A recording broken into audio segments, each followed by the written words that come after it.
the safety, honor, and happiness of the Queen, the public weal, peace, and tranquility of the island, and the united and knitting together of the hearts of all persons and estate within the same, in true Christian love and charity, one to another, through Jesus Christ our Lord.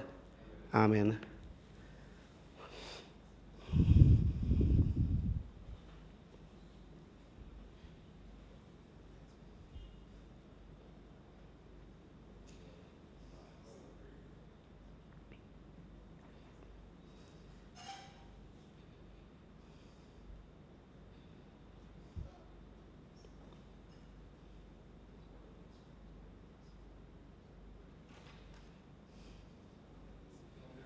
Seated, please.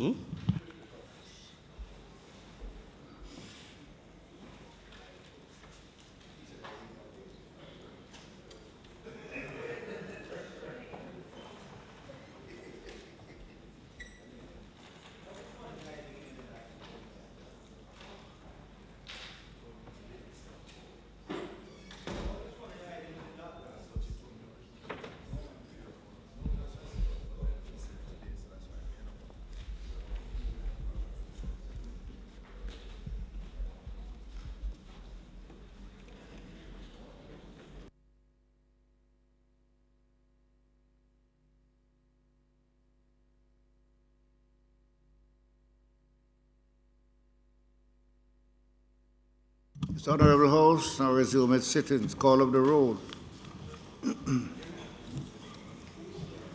Mr. Whittle, Mr. Samuda, Mr. Holness, Dr. Clark, Mr. Shaw, Dr. Chan, Mr. Montague,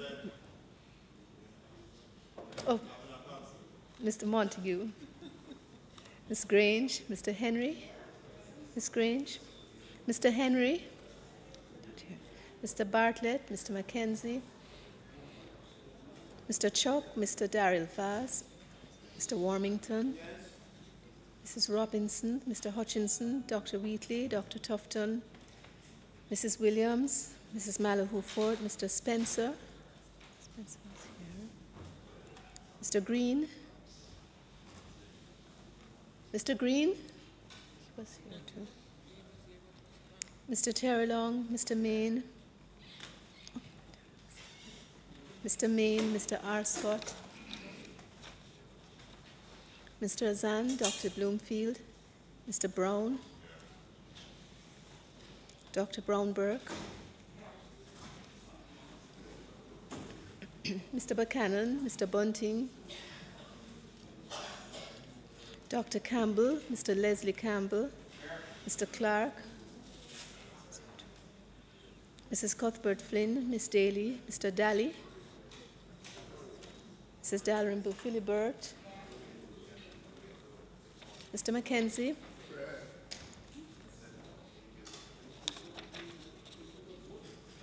Dr. Dunn, Mr. Fagan, Dr. Ferguson, Mr. Golding, Dr. Guy, Miss Hannah, Mr. Hales, Mrs. Holness, Mr. Hilton,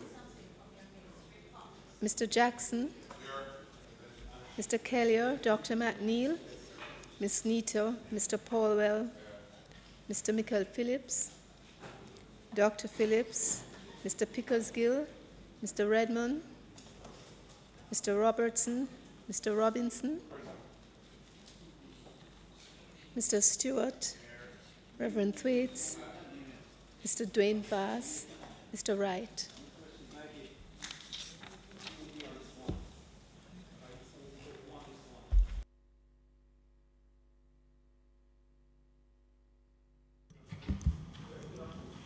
Statements by ministers. Announcements. Bills brought from the Senate. Petitions. Papers. Reports from committees. Notices of motion given orally. Questions and answers to questions. Minister Samuda. Mr. Speaker, unfortunately, the impression might have been given that questions would be answered today. I myself thought that in the case of the Minister of Transport that he would be answering questions today. However, he has discussed the matter with the minister, the member who posed the questions, and they have agreed that they will answer them next week when we meet on Tuesday. So those questions will be answered then, and I'm also reliably informed that the Minister of Energy and Mining and Technology, will answer his questions on the same day. So, Mr. Speaker, that is the position as far as that is concerned.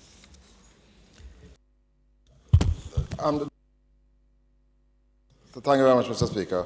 Normally, the leader of government business would speak with me prior to the setting of the agenda, and I found it strange that you weren't in touch with me at all. So when I got the agenda emailed at minutes to 1, we took it that both questions would be answered today, and so we made all efforts to ensure that the questioners are present today. In fact, Mr. Bunting is here.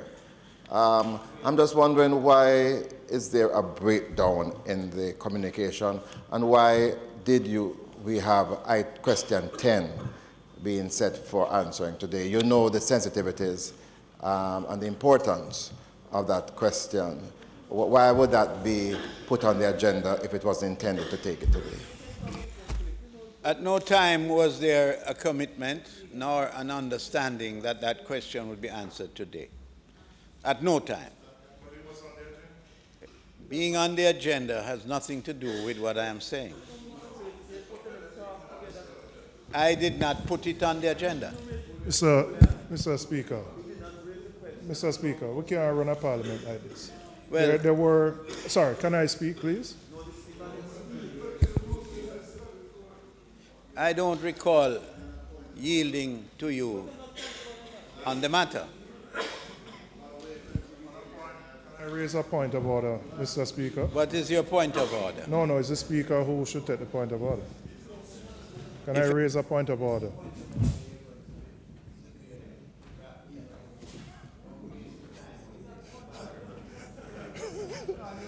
Mr. Speaker, we got an agenda earlier in the day, and then we got another agenda. You're not hearing me? I'm saying we got an agenda earlier in the day, and then another one which indicated that the questions would be answered. So based on that, I'm saying 2 agendas came out today, one earlier in the day, and then one at about 1 o'clock, which indicated that questions would be answered. So I don't know what would be changed in the last hour between when the agenda came out and now. Mr. Speaker, let me just try and make this matter clear. At no time was there any confirmation of the Minister of Mining answering his question today. I can distinctly recall yesterday saying that the questions would be answered between the debate we were conducting and the 3rd of July. That is clear, and you can check Hansard. Check Hansard, and you find that it's clear. I don't speak in ambiguous terms. Now, as far as the Minister of Transport is concerned, up to the time I left here last night, I was of the impression he was going to make a response to the questions today. I learned when I got here that that was not the case. When I got here, minutes to 2 is when I learned that he would not be, because he had made an agreement with the member who asked the question, so that they've agreed for it to be taken on Tuesday. What is the big deal? I can tell you what's the big deal, Mr. Speaker. The big deal, Mr. Speaker, is that we have gotten an agenda for today. And when we get an agenda, we come prepared to deal with the matters on the agenda. The agenda is set by one person in consultation, but today there was no consultation. So Mr. Leader of Government Business, you have to accept responsibility for the agenda today. And Will the member yield? If you wish, quite frankly, I could indicate how the matter went and I would embarrass people, but I am not in that, I'm not that kind of person. You don't seem to have any problems embarrassing people. Right? I'm not apologizing. I don't apologize for things that I'm not responsible for. Mr. Samuda. Mr. Samuda. I am understanding that the person who asked the questions had an agreement with the person who is to answer the questions that he wouldn't be here and that on the 3rd of July it would be all right. Is that what you're saying? Mr. Samuda, Speaker is asking you a question. Am I understanding you correctly that gender or not agenda, the question was asked and the person to be answered had an arrangement that he wouldn't be here today and that the person who asked said it was all right? If that is so, what the leader of the opposition business is saying, he would have preferred that you would have said it to him. So, that's his preference. Let's move on.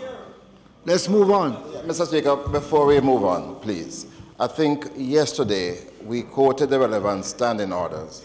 The matter of questions and answers is dealt with under specific provisions, and it gives the questioner, unlike other things in this Parliament, tremendous say.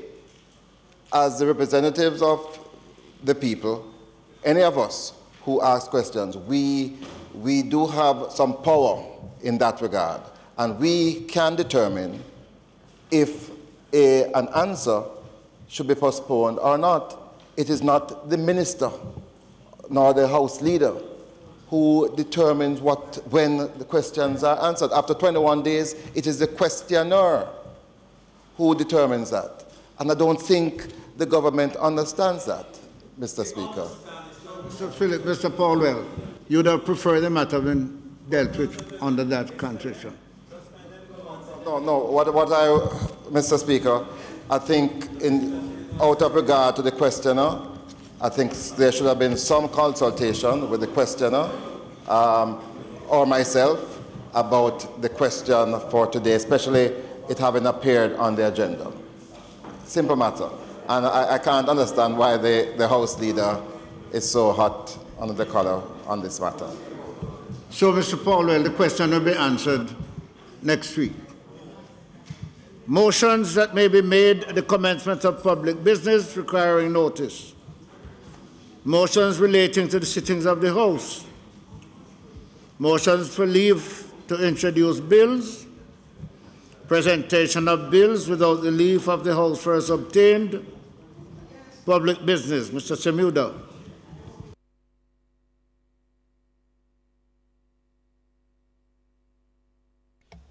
Mr. Speaker, today we are going to have under public business from the Minister of Justice, the Mutual Assistance, Criminal Matters, Foreign States, Kingdom of Belgium Order 2018. The resolution will be taken by the Minister of Justice. Mr. Minister of Justice, would you? Minister Delroy Chuck. Mr. Speaker, when the matter came up last week, I had intimated the purpose of the motion, and therefore, having indicated last week, there's not much more to add. So if other members would like to speak. Mr. Golden. Thank you, Mr. Speaker. As the minister has indicated last week, when the order was tabled, we had indicated that we'd have liked to have had some more information of the context in which it was being tabled. The order seeks to introduce a mutual legal assistance regime between Jamaica and the Kingdom of Belgium, I think, the country known as Belgium. And we were interested to know what guides the policy of the government in the introduction of such arrangements. Is it done in an entirely ad hoc manner? Is there a strategy for trying to develop more mutual legal assistance linkages with other states? If so, what is that strategy? Which states are the ones with which we are seeking to forge those kind of arrangements? For example, when we formed the administration, we took a decision to pursue the introduction of mutual legal assistance with all of the British overseas territories in the Western Hemisphere, because so many of them are involved in our financial centers or offshore centers where crime proceeds are known to be attracted. So we introduced mutual legal assistance as part of a national security strategy dealing with countries like Turks and Caicos. And at that time, the whole OLINT phenomenon was raging. Cayman Islands and British Virgin Islands and several others. So it was really in that context that I had hoped that the minister would have come to the House with some explanation as to where the government is going with this. After the sitting, the minister very kindly agreed to me being briefed on this particular request emanating from Belgium, which relates to a specific investigation taking place there. And having looked into the matter, there's clearly no basis upon which we could ever oppose it, and we're not opposing it. We're supporting the particular arrangement which this order, when affirmed in both houses, will implement. But I do think that it's important to have these sort of requests considered through the crucible of a strategy. And it's a strategy, I think, which should be primarily motivated by national security concerns and interests, and should inform whether we're going to pursue these arrangements and with who and over what time frame.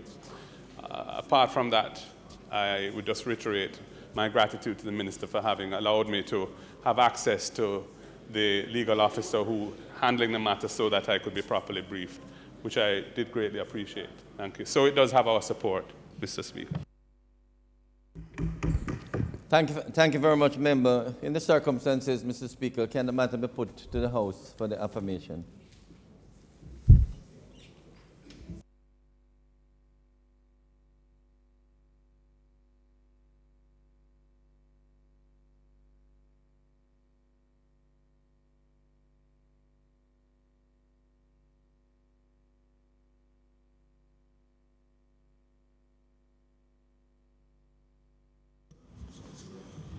Members, you have heard the deliberation on the minister's request. That question is that the motion put by the minister be approved. Those in favor? Aye. Those against? The ayes have it.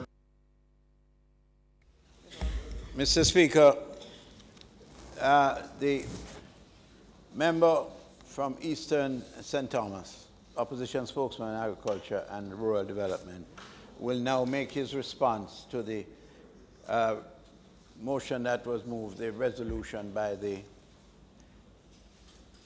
Minister of Agriculture on the Fisheries Bill, the Fisheries Act 2018. Now, the Minister of Agriculture isn't here, but I have advised the honourable member that he should proceed, because my understanding is that the Minister of Agriculture will be here and will close the debate today.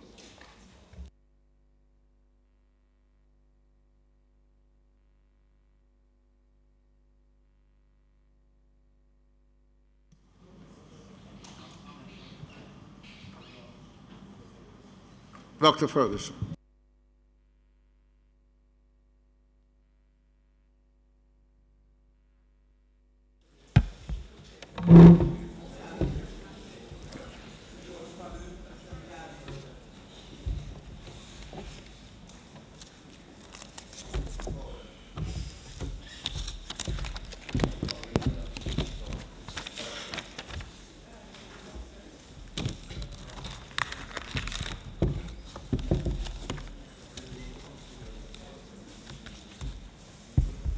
Mr. Speaker, let me begin by thanking the Minister, the drafters of this bill, Permanent Secretary, and other members of the technical staff that have brought this bill before this Honorable House. Mr. Speaker, this bill has been in gestation for 17 years. Started in 2001 and was laid in this House a couple of weeks ago. The fact is, Mr. Speaker, that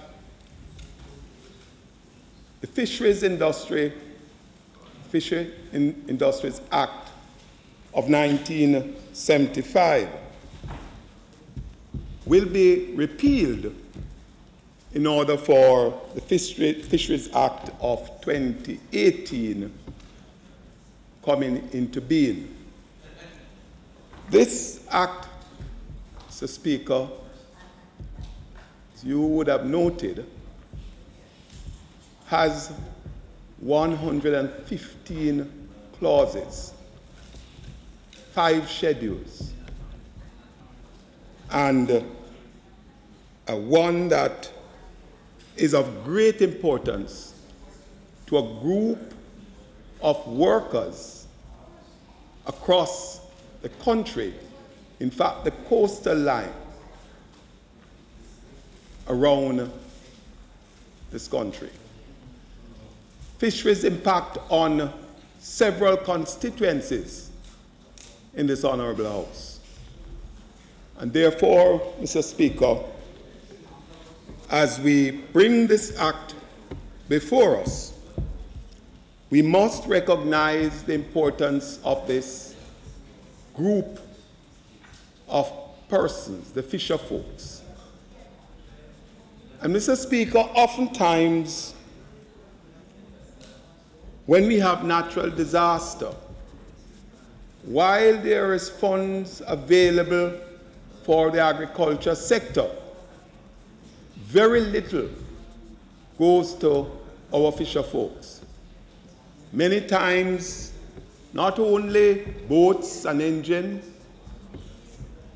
but also the coastline, coastal line, is significantly impacted from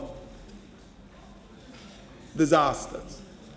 And therefore, what we have, especially in our rural areas, is a fallout in many communities. The persons who sell the fish and the commercial life in and around these areas. It is therefore important, Mr. Speaker, that this bill before us now, it is important in that it will bring to the fore greater accountability, greater transparency in how this industry will be organized. Mr. Speaker, this industry is a multi-million-dollar industry. In fact, the Caribbean Sea is known to, by World Bank studies, over $400 million in worth. And the sea economy overall is over $3 trillion. In Jamaica today, Mr. Speaker, there are over 18,000 licensed fisher folks, 186 fishing beach around the country. And when you take that into consideration, Mr. Speaker, that also takes into account the PBCJ. And Mr. Speaker, those of us who have been around, I haven't had a stint in the Ministry of Agriculture between 1998 and 2002. Remember well the issues of PBCJ, and up to today, it is a logistical nightmare, Mr. Speaker. No water, no sanitation, there's no wharf, no electricity, and therefore, Mr. Speaker, with all the number of persons who travel in between mainland and the Key, the health of those persons is seriously at risk. And therefore, this bill, as it comes before us, with a National Fisheries Authority that will have a 9-member board, we look forward to that. It will have a National Fisheries Advisory Council, 6 members. And most importantly, it will have an appeals tribunal, 6-member also. Of importance also, Mr. Speaker, is the fact that the board will appoint observers and also fisheries inspectors that will bring greater enforcement to the process, because it's one of the great concerns to us in relation to enforcement and how we actually protect the fisher folks and the fisheries in general. I think many of us are aware, Mr. Speaker, that we lose significant amount of revenue from poaching. Persons coming in from Nicaragua, Honduras, have significantly taken away much of our fishing resources, especially our conch and spiny lobster. And with all of that, Mr. Speaker, when the Jamaican fisher folks are paying a cess that accounts for almost $400 million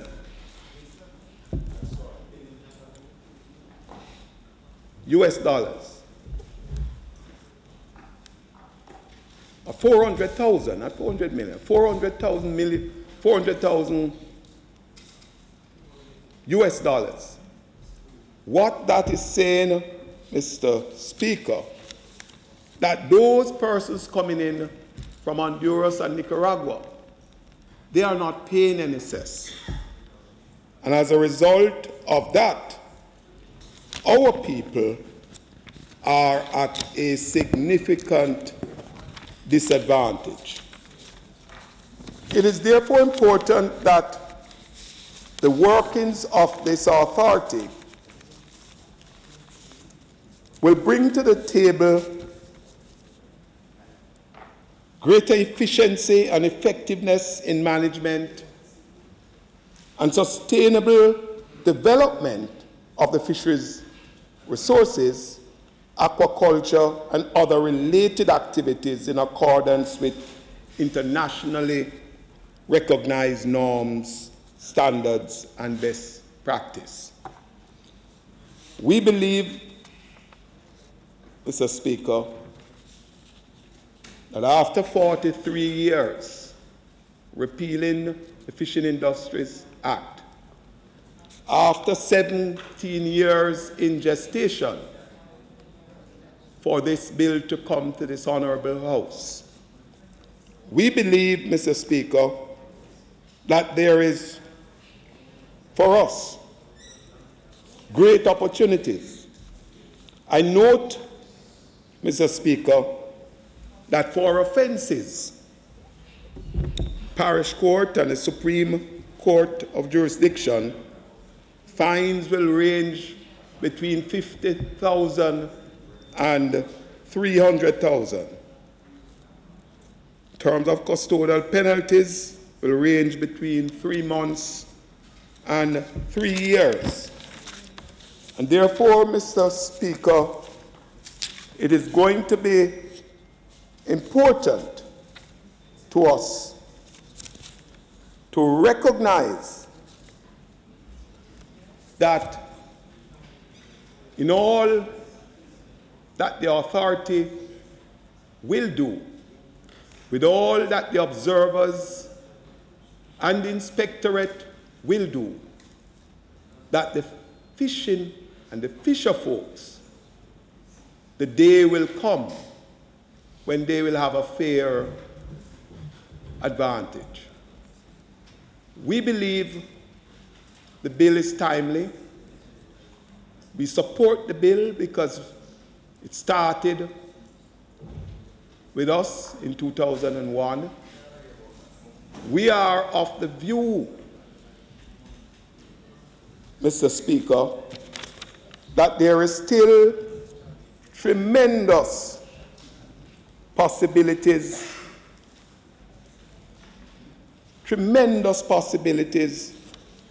for this industry. Much can be done in terms of value added in relation to conch. Our players in the market have always been concerned about transparency and proper accountability. But we believe that the value added side, in spite of what we are getting now relative to cess, what we are getting from spiny lobster, we believe that the shell, other parts of the conch, can be utilized, as is done in other countries, to earn significant revenue. And therefore, Mr. Speaker, in supporting this bill, we again say to the government, and I have raised it in my presentation yesterday, that the time has come for our fisher folks, a concession on fuel for fisher folks. We believe that fisher folks should have group life insurance that is affordable. What better time? We believe that this group life insurance can be tied into their licensing arrangement in terms of renewal, with government playing a role relative to this group life insurance. We believe that there should be a government contributory disaster preparedness fund for fisher folks. They die at sea, many are lost at sea, and we believe, Mr. Speaker, that the time has come for a new deal for fisher folks. The opposition is supportive of this piece of legislation. We know that the Member of Parliament from West Kingston, who is attempting to make an intervention with little value,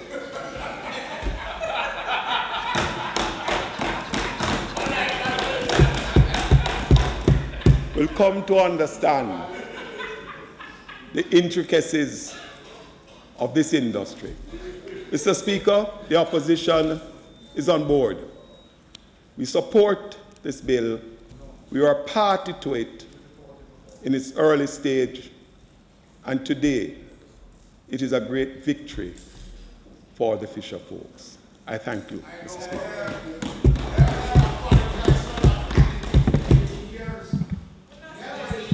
You don't understand how not only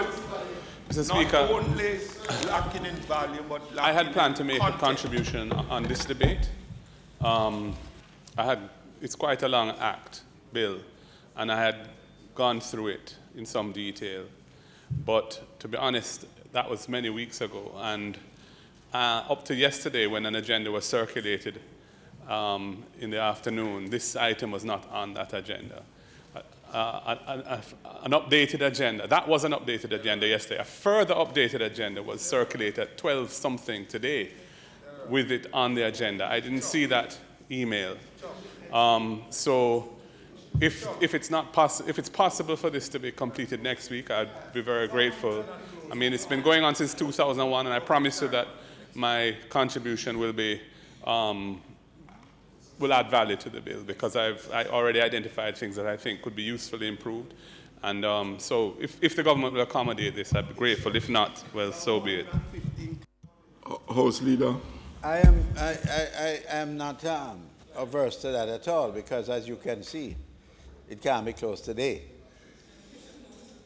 Or else we would have to ask for a recommittal for it to be closed today. But last night we spoke, and it was agreed between the member for the opposition and the minister that it would be taken today. You will recall, member? Yes. Right. So,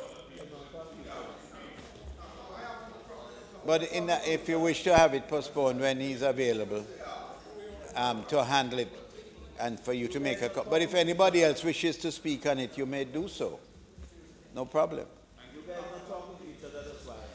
Mr. Speaker, that having been dealt with, I would now like to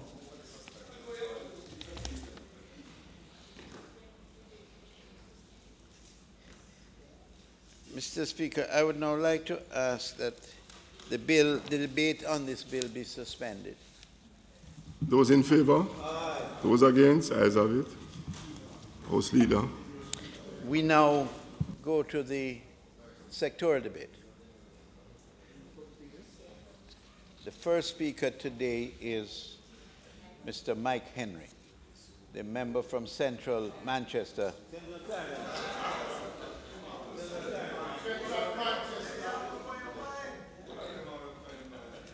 Central Clarendon. Mr. Henry.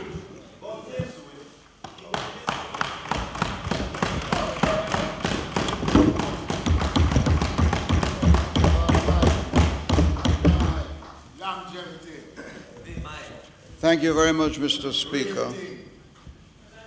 As I rise for the 39th year,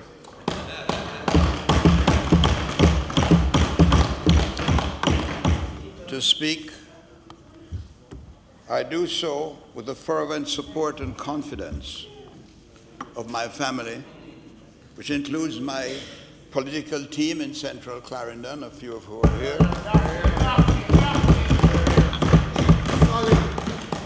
and my wife, Dawn.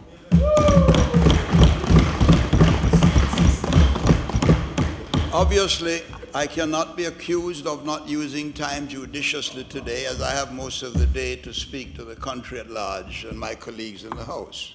For time is of the essence for me, and certainly can't be of the essence for many others. It's with much pride and appreciation that I note especially the support of my wife, Dawn, Councillors Joel Williams, Kenneth Davies, the new Councillor Tanya Lee Williams, and the Councillor Caretaker Desiree Freckleton and Trevor Samuels, Lorraine Mason and Sharon Morgan, and my long service Secretary of the constituency, and my personal assistant, Daphne Taylor.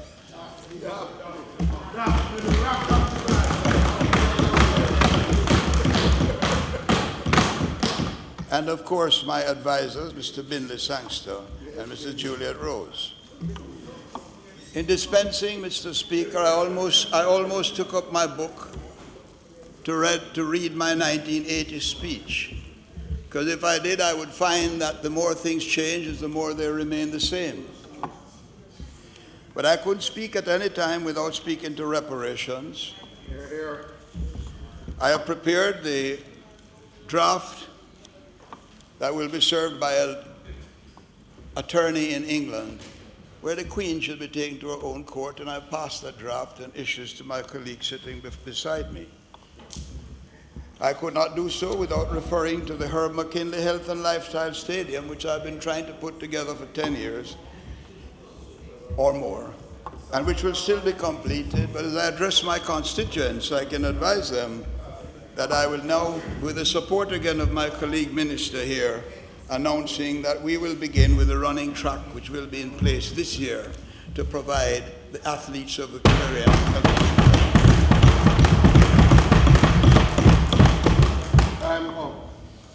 Mr. Speaker, with my recent assignment, I now operate out of the office of the Most Honorable Prime Minister, where I have responsibility for some public agencies and projects. I speak to the first two which have been transferred with me: the Jamaica Gansu Industrial Park and Special Economic Zone Investment Project, the Vernonfield Aerotropolis Development in Clarendon. I refer over to the Chase Fund, JSIF, the Registrar General's Department, the Constituency Development Fund, and the Jamaica Information Service. Following the reassignment and a short period of assessment of my areas of responsibility, I will briefly report on the work of the agencies and on the named projects, with full recognition that heading into year 3 of the national political cycle, there can be no buts about the work agenda of the government going forward, and implementation being the clear buzzword as more and more deliverables are rolled out with little, hopefully, distractions. In essence, Mr. Speaker, with the ever-relevant need to reflect on the past, recognize the imperatives of the present, and combine the realities and possibilities of both spectrums with the intriguing scope of the future, it is within that strategic perspective that I'll be informing the House of the fundamental economic developments on stream, for which most of South Central Jamaica through 2 of its biggest projects to be undertaken locally. And I refer to that, repeat on that. 2 of the biggest projects to be undertaken. These 2 projects fully reinforce my firm belief that the center must hold and you build outwards. And very importantly, to succeed in a broad and pronounced way the national economic development within the present challenging global financial climate, it takes strategic application with the fundamentals of both history, culture, behind this application. This will involve, for example, the addressing of the broad Chinese support for some of our major developments and projects, which started on the Jamaica Development Infrastructure Program, started by the Labour Party and, in a way, led by me, and are now being expanded by us again. It should be noted, Mr. Speaker, historically, the Chinese came to this part of the world as indentured servants, cheap labor. But over time, they have generally progressed to be among the strongest financial power brokers around, which is not unconnected to the culture and mindset of that particular race of people.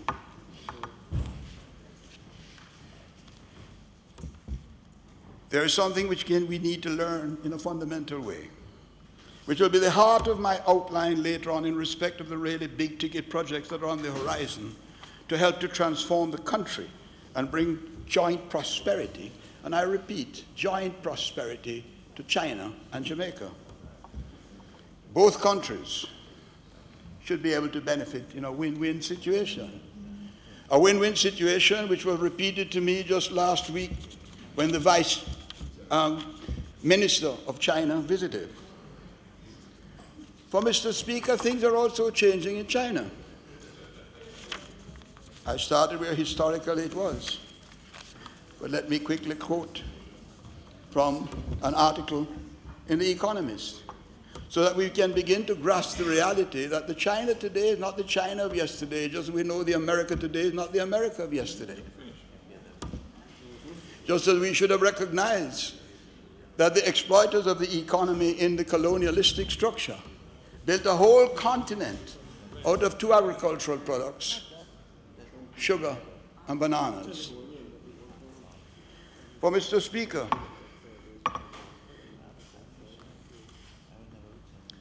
as in other digital domains such as artificial intelligence, China is sparing no effort to establish itself as a world leader.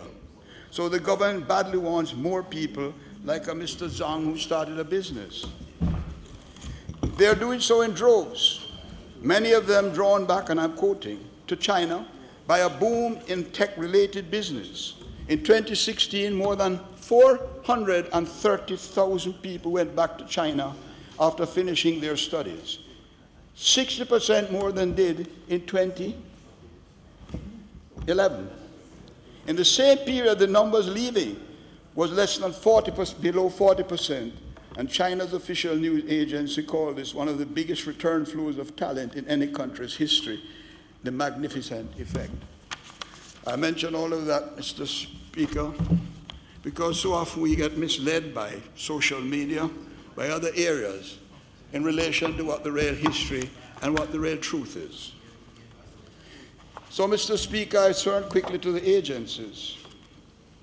After 10 years in existence, the Constituency Development Fund remains a critical facility to every one of us here.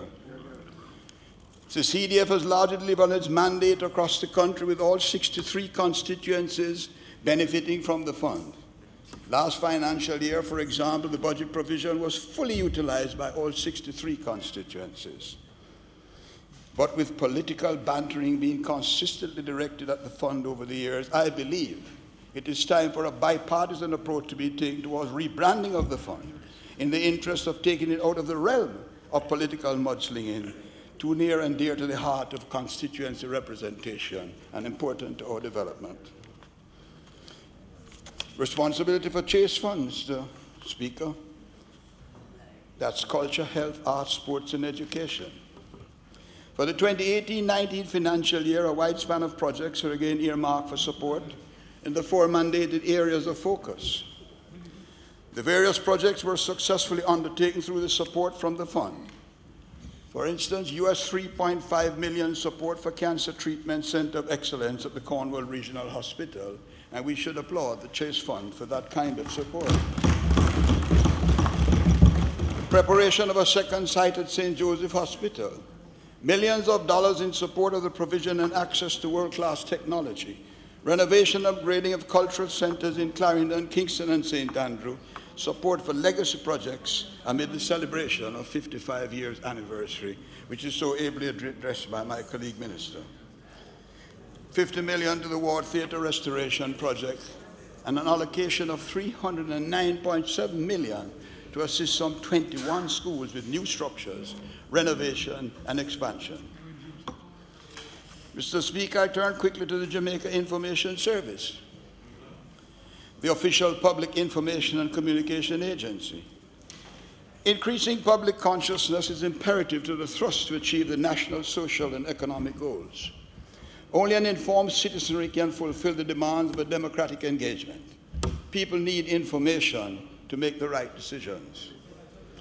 Going forward, Mr. Speaker, the GIS will secure cutting-edge information communication technology systems and equipment acquisition to enhance its performance in the delivery of services, as well as to ensure compliance with records, management, and best practices. The GIS has notably embarked on an integrated approach to three major policy initiatives for the 2018-19 financial year, and the three major initiatives are geared in accelerating efficiency gains.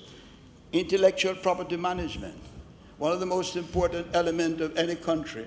One of the best items to have on your balance sheet is the property and intellectual rights. It is fought for in every way, but we allow that to die every day. We allow it not to record history.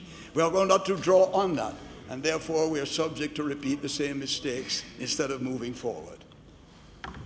Digitization of the digital asset management and television department relocation in full.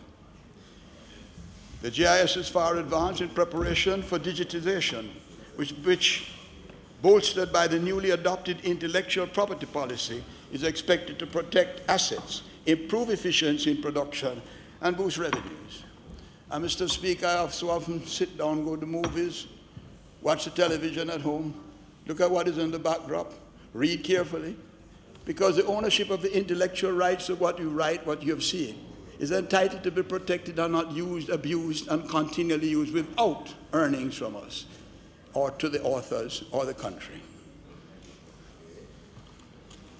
Approval was granted by Chase for $28.78 million to purchase digitizing equipment, software, and engage professional support service.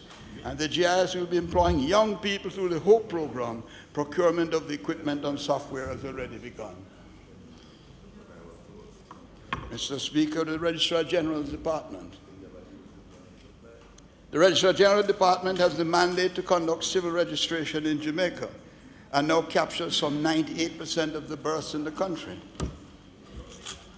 With the introduction of first free certificate concept, it is noticeable that children are being registered immediately, which is the most important element of the country's growth at the moment. Among the major ongoing initiatives of the RGD has been its partnership with the JSCIF to provide birth certificates to residents of 18 communities across the country, and this is at no cost to those citizens in Jamaica. That allows those persons to access the basic urban infrastructure and services and contribute towards increased community safety in selected economically vulnerable and socially volatile inter-city communities. It proposed that 4,250 persons would benefit from the project, but subsequent to the signing of the addendum, an additional 2,801 persons will be assisted. To date, more than 3,700 persons, or 85% of the original target, have benefited from this project. In the case of the JSIF, Mr. Speaker, it's an agency that was designed to address some of the more pressing socio-economic needs of the country's more underserved communities. By way of that mandate, at the end of March 2018, the JSF invested approximately $22.65 billion on projects across all 14 parishes. Their scheduled program of activities relate to the rule of law and timely justice outcomes, inclusive sustainable economic growth and job creation, debt reduction, macroeconomic stability and fiscal prudence, and human capital development and social protection. For the financial year 2018, the JCF will continue its program of community intervention supported by overseas loans. Currently, Mr. Speaker, it has an active portfolio of approximately $94 million and targets some 10 areas of development. That, Mr. Speaker, speaks to the area of inherited projects, which I have to deal with. With 15 minutes to go, I must focus on the most important area of the portfolio, beginning with the Gansu Industrial Park. And Mr. Speaker, I'm going to ask for your, because I have an 8-minute video to show. And that 8-minute video will show you what the Chinese concept of what can be called the industrial park. For Mr. Speaker, the presentation that I'm doing has significance in the past, the present, and the future of the national development process, which will come face to face with us all as national leaders working on behalf of the Jamaican people. The past is one of the most effective gauges to use to judge and assess our present position and realities and the scope and possibilities ahead. The past relates to how much we have succeeded or failed to foster the levels of development and advancement that the country requires. Make changes to flawed policies, inject new ideas, raise the bar and the thinking to achieve a system that begins at the weakest level and progresses towards the highest peak. economic growth at the end bottom of the scale is the most important element to deal with what is developed. It relates to how significant the population has been afforded real opportunities to advance their personal economic well-being in search of prosperity. Mr. Speaker, the population has been fed with a recurrent diet of promises and emotive political slogans. Better must come. Deliverance, black man time, people power, progress, and presently prosperity. The records will show that better didn't come. Deliverance was in the making but had a short-lived window of implementation. The black man promotion didn't make it any real difference, and the people have still gotten the power, have not yet gotten the power they want and need. And there was no program to write home about. Mr. Speaker, as prosperity, it should be noted, is in the realm of the present and remains an active and spirited engagement. So, Mr. Speaker, while we can't do much about better must come, the power and the progress, the Labour Party government has the full capacity to deliver on its pledge, not promise, pledge to bring prosperity to the people of this country. And I will pause as we watch this film for 5 minutes. Sound, please. Are we getting the sound?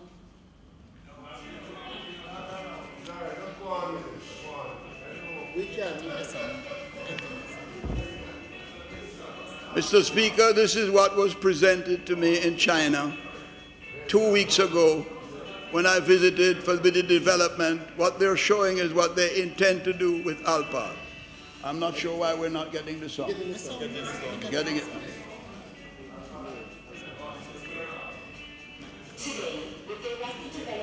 This is Alpa. China has participated in global economic cooperation under the principle of co-consulting, co-building, and sharing. China's Belt and Road Initiative and signal to Latin American production capacity cooperation 3x3 model has attracted a wide response in the world, especially in Latin America and the Caribbean. Jamaica is a Caribbean country of Latin America with a stable political situation, promising economic trends, superior investment policy, and a robust market system. The business environment of Jamaica is among the best in Latin America and the Caribbean countries. Jamaica boasts rich natural resources and abounds in English-speaking labor force with a quality that rivals the best in the Caribbean. Jamaica is a Caribbean island country with a land area of 10,991 square kilometers. It has 2 international airports and 13 ports. The largest port, Kingston Harbour, is the 7th largest natural harbour in the world and is the geographical and shipping center of the Caribbean. It is an important hub connecting not only North and South Americas, but also the Americas, Europe, Asia, and Africa. In 2016, with the support of the National Development and Reform Commission of NDRC, the China Development Bank and Gansu Development, G1 Iron and Steel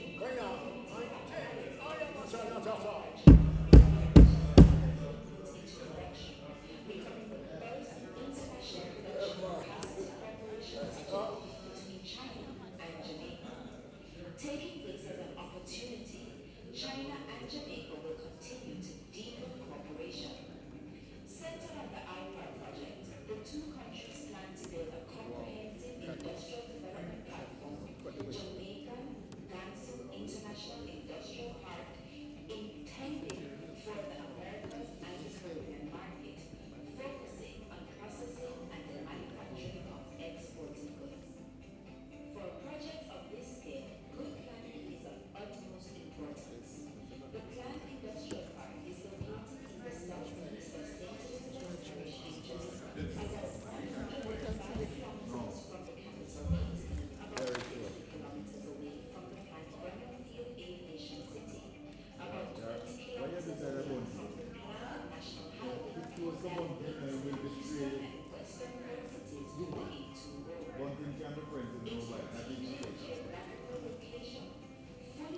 Give out the book.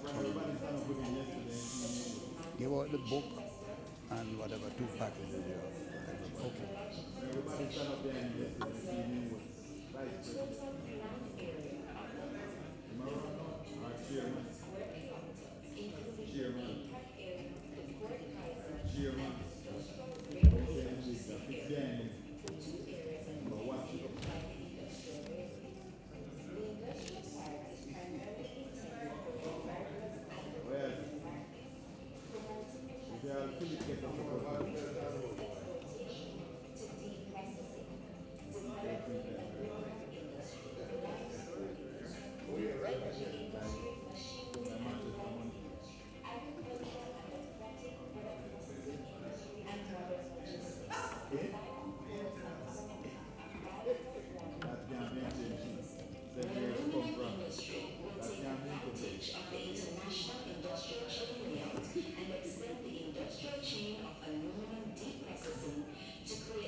Come here.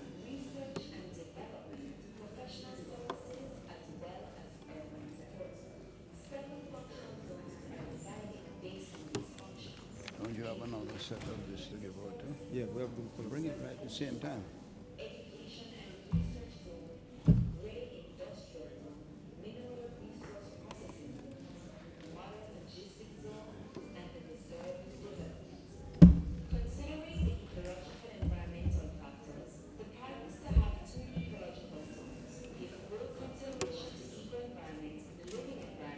Cut that now.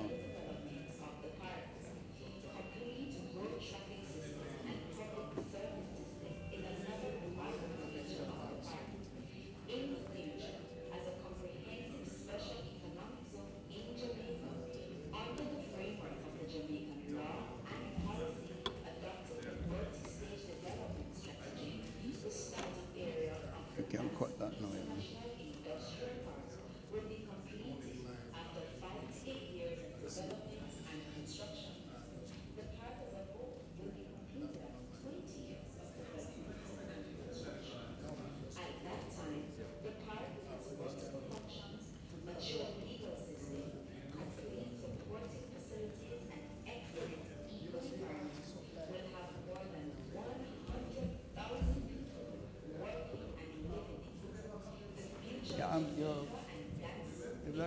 I'm circulating, Mr. Speaker, while they're talking. You should be followed with the book by the favorable.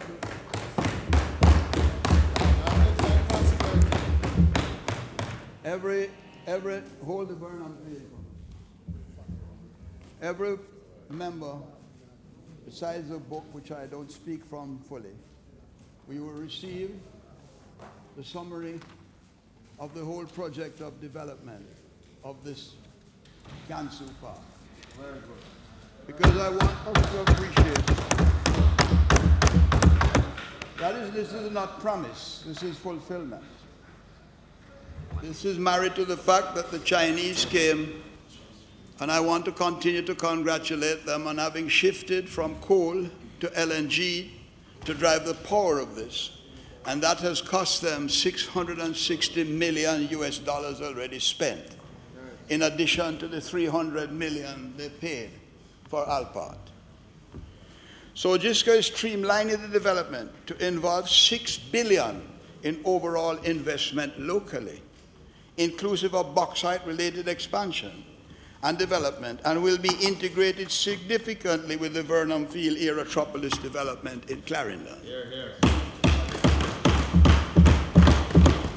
That is all matched by the 16 pages that every member has gotten to allow us. And I have met with the opposition spokesperson. I have briefed him fully in relation to it. Because where this is breaking new ground, it needs new thinking. That is why I delve back somewhere in terms of the past to relate to the present and to relate to the future. The two collective projects, Mr. Speaker, are poised to transform central Jamaica in a manner that is unprecedented. Yes. And today, after my recent visit to China, the invitation of JISCO, when I saw that, it included updated participation in the project, planning, design, implementation process. And I want to re-emphasize, every Jamaican company who wants to go into the industrial park under any joint venture, any other issue of which you want, find the marriage with the Chinese companies overseas, come up with your idea in the book. It will tell you how you can access the very same financing structure that is available to Chinese companies. So that it is important that you read and look at the issues that relate. And remember, why Jamaica? Why Jamaica? Because Jamaica has what is called in marketing and the world, location, location, location. We are poised to deliver goods and services 2 to 4 days earlier than anybody else in the world. That cannot be changed, no matter where you think you are on the scale of development. Arising from then the China trip, discussions were held to bring the House up to date. The framework agreement was signed in February of this year. Approval was granted by China's central government and the Gansu provincial government in March of this year. The Administrative Structure and Business Acceleration Center of the work in progress in May of this year. And I live up to my word that basically I'm an older man in a hurry. Yeah. And in that context, I have moved that to where I'm chasing Usain Bolt. A joint venture was signed with Jamaican and Chinese companies, already begun. The move to designate the project as a strategic development initiative is presently finalized for review and approval. The creation of equity investment fund to finance joint venture is scheduled for October of this year.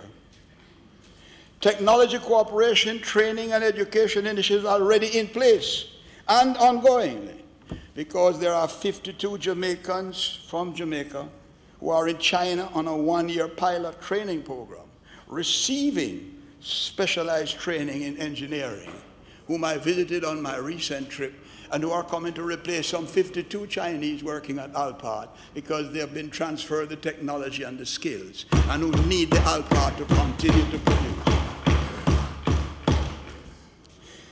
The next step is the launch of an international investment conference and expo in Dongguan, China. The JGIP is slated to be formally confirmed at the conference in September 2018. Groundbreaking for the Economic Zone Industrial Park is scheduled for this to be done in December 2018, which is a working target for both Jamaica and China. Phased construction planned for 2 to 8 years, and construction is scheduled to start in January 2019, which is the timing to be confirmed in September this year at the conference in China. I thought I would have got an applause. Mr. Speaker, with a projected overall investment of $6 billion US, inclusive of expansion works at GESCO, there's no question of the scale, the developmental scope, the economic imperatives of this project, which has one central word ringing all around it. From a commitment in the not-too-distant past to hard strategic and purposeful work in the present, it is on prosperity in the near future.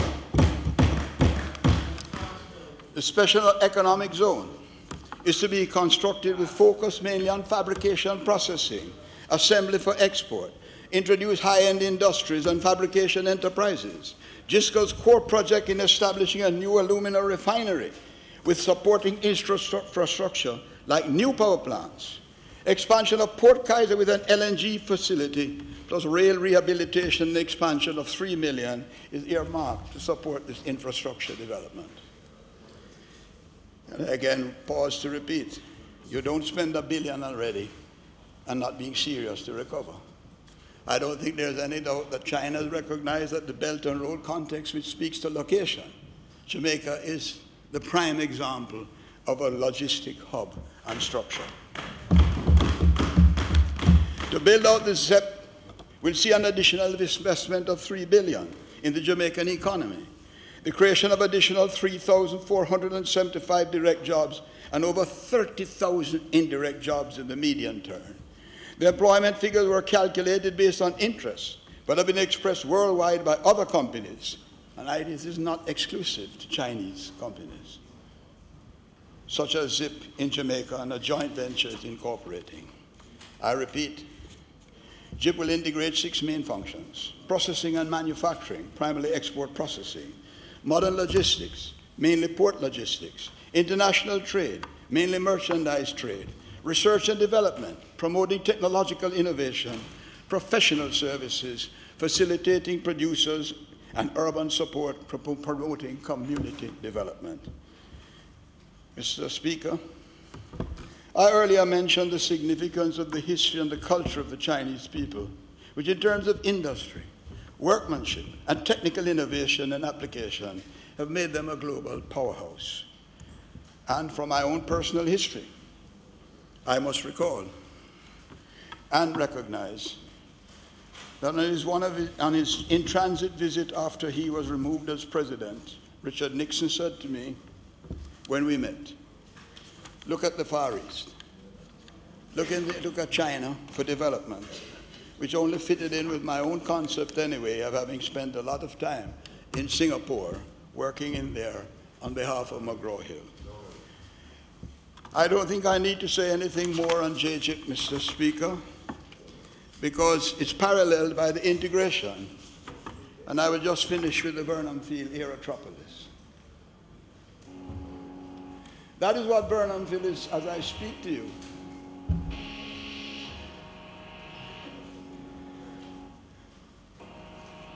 Those are the runways that exist. Burnham Field is a former World War II United States military airfield located in Carolina, Jamaica.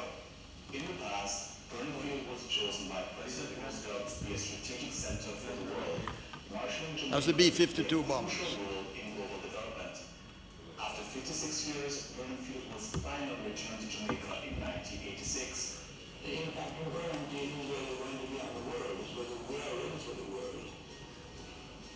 The impact is whether we can recognize that really we're not speaking to a country with 3 or 4 million people. We're speaking to a world that can reach in billions of people. I would also like the fact that a recent study shows that Burnham Field is ideal as a place to store strategic material needed in times of disaster. Presently, Burnham Field boasts runways that can readily be expanded to accommodate aircraft types operating at the Sandstone and Manly International Airports. Future plans include an MRO committee overhaul, an aerospace college for our flight schools. The folder for Burnham. Extended long-haul runway can be completed within 2 years and will be able to accommodate very large aircraft such as the Antonov 154 and other long-haul cargo aircraft. When it comes to Burnham Field, the past weeks or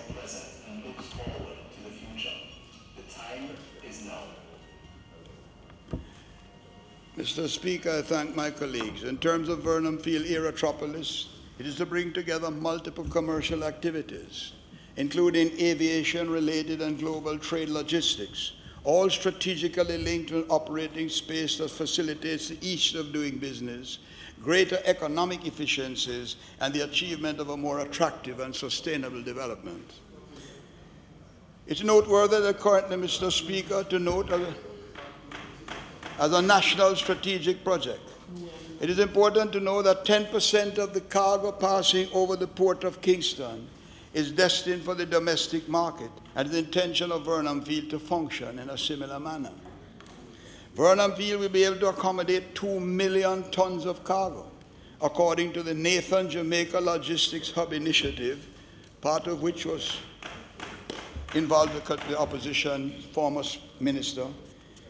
In 2014, ATAC Benefits Beyond Borders report indicated there are 50.4 million tons of air cargo valued at $6.4 trillion globally. That represents 35% of the world trade by value, but less than 1% by volume, which is important to travel. E-commerce retail sales worldwide amounting to $1.86 trillion. E-retail avenues are projected to grow to $4.48 trillion in 2021. Online shopping is one of the most popular online activities worldwide. This growth sector requires fulfillment centers, where if you buy a shirt at the highest price, it costs you too much to return it back, so they are looking for disposable positions along the globe. The growth sector requires fulfillment centers, and one of the target markets to be addressed is Aerotropolis, Jamaica. Mr. Speaker, in reviewing the 10 largest cargo airports across the world, it will be noted that there are only 2 of these airports in the Western Hemisphere, Memphis International Airport and Louisville International Airport. With the growth in e-commerce globally, there's definitely a huge opportunity for serious cargo business at Vernon Field. And you know, that reminds me, Mr. Speaker, that when I went to Washington with my good late friend, Maynard Jackson, but every one of us know about Hartsfield Jackson Airport, when he was conceiving the expansion and growth of what could be used in Atlanta. I remember him being almost laughed out of Washington. And today, Atlanta carries 94 million passengers and endless cargo. So I'm aware that some people have looked skeptical at a lot of the issues I've been advocating for so long. But I hope that the time has come for us to recognize that where we are on the globe gives us the best benefit to the rest of the world. And what is an additional benefit to that, Mr. Speaker? There's a thing called MRO, which is Aircraft Maintenance, Repair and Overhaul Services. Next in Vernon Field is the Garvey Massey School. Not far away is Denby High School, Glenmuir High School, Central High School, Lennon, and I will leave none out of the mix, and it goes as far as Manchester, St. Elizabeth, what have you. That for now, just as I was involved in the growth and development of the CMI to CMU, the aerospace industry offers the greatest opportunity for young people to escape the issues that they're faced today. Because, Mr. Speaker, it will sound so much like what I have said. The world needs 690,000 pilots as I speak by 2025. They need 250,000 in the next 2 years. I would far prefer to see my young people being trained to be pilots than copying Al Capone, as is happening in the country today. So some 10 years ago, I prepared to rebuild Jamaica's air transport industry on the Vernon Field. Copies will be made available to those who want them, in terms of which shows the connectivity. Because indeed, Mr. Speaker, when I talk about maintenance, repair, and overhaul, all of the planes being repaired when I used to speak from now it's reduced a little bit, used to have to go to Singapore or Europe. That means that if you had to change the wheels, paint the plane, because there's an A check, B check, C check, and D check. And everybody I know in Jamaica is a painter. Therefore, I'm seeking to put in the first MRO, the one that repaints the aircraft, because if you paint them too much, if you don't wash them, they use too much fuel. They are threatened overall. So therefore, I want to start that economic development at the, perhaps I best say, the neglected end of the economic scale. Everybody here is either and can deal with it. No plane can fly if the seat belt can't be buckled properly. That begins to come in at sea check. Everybody I know knows where an upholsterer is. We know where a mechanic, you have to change the plane, you have to look at the tires. So when I speak of the opportunities of pilots, I speak of everything tied with engineers, tied with every issue. And the CMU is not an example that they place 98% of their graduates across the globe. We're on the same page, Minister. So, next to Garvey Maceo, the land has already been identified. The issues of some of the investors have been there for us to begin to deal with the maintenance, repair, and overhaul called services. And those will start in a time frame I'll give you. University and colleges cluster next to Garvey Maceo is an eminent development of an aerotropolis. Manufacturing and assembly facilities with factory outlets. Long-term development of leisure industry with hotel and entertainment districts, including Milk River Bath. Because I've often wondered, why do we have a salt river? I don't know how many salt rivers there are in the world, but I know one lies in my colleague's ministry. I know equally that the best limestone for the beauty product industry and dental industry lies in the plains of Clarendon. Therefore, what is an aerotropolis is creating an high-tech link that relates to the leisure industry. That is why I call, Minister, the Herb McKinley the Health and Lifestyle Stadium. Meetings of international convention, exposition facilities, cargo logistics and cargo security facilities, medical and wellness centers, container and bulk port intelligence, flow-through entities, and ICT corridors, among others. Importantly, Mr. Speaker, the government of Jamaica has received unsolicited proposal to invest up to $2.5 billion in the project's infrastructure and to establish various appropriate businesses. All they are waiting for is what I hope we're following on here.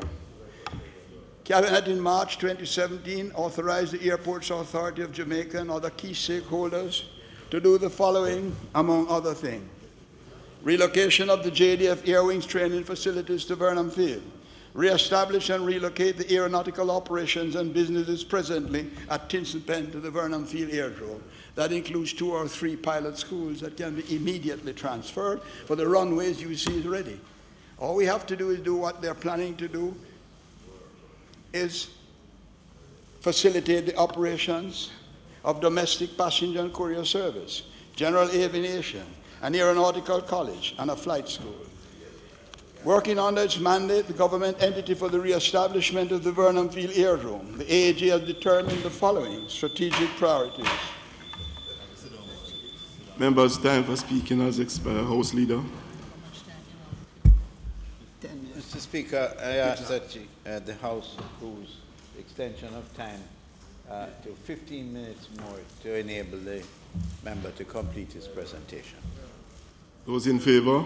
Aye. Those against? Ayes have it, Mr. Henry. Thank you, Mr. Speaker, and I thank my colleagues. So, Mr. Speaker, determining the services and the range of activities to be immediately transferred from any area is being in the process of being worked on now. Proceed with plans and approved activities for the re-establishment of the airdrome then is a must and immediate. Ensuring that the public consultation and stakeholder involvement intensifies in and around, that we can begin to buy in from all the persons concerned and be able to explain to the citizens what we're talking about and how it can be implemented. And I repeat, that's why I've already met with my opposition spokesperson and former minister, and he's to expand that meeting, because in all of this I'll come to issues that we have to address collectively if this is to be implemented in the shortest possible time. The development phase 1 involves plans to rehabilitate the North-South Highway. The main features of the plan include the rehabilitation of the concreted runway and making it ready for flights. All of that, Mr. Speaker, is already in the budget this year. We passed it. 300 million is to be invested through the AAJ with the support of my colleague minister. We have the money. Well, the basic point is the money is there already. But I point out, my approach is what is called in Singapore corporatization.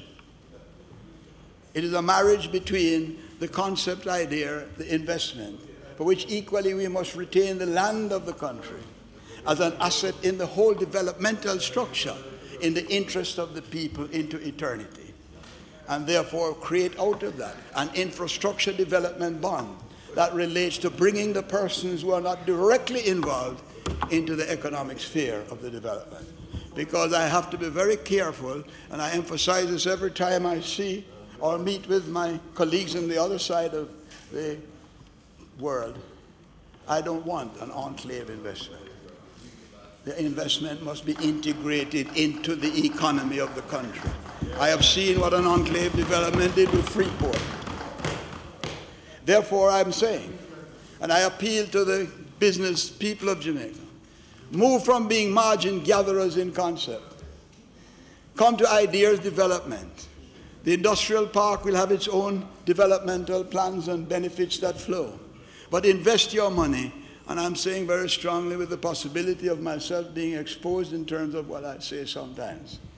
I wish they would all stop living in Kingston 13 and 18 and live in one place only, in Jamaica.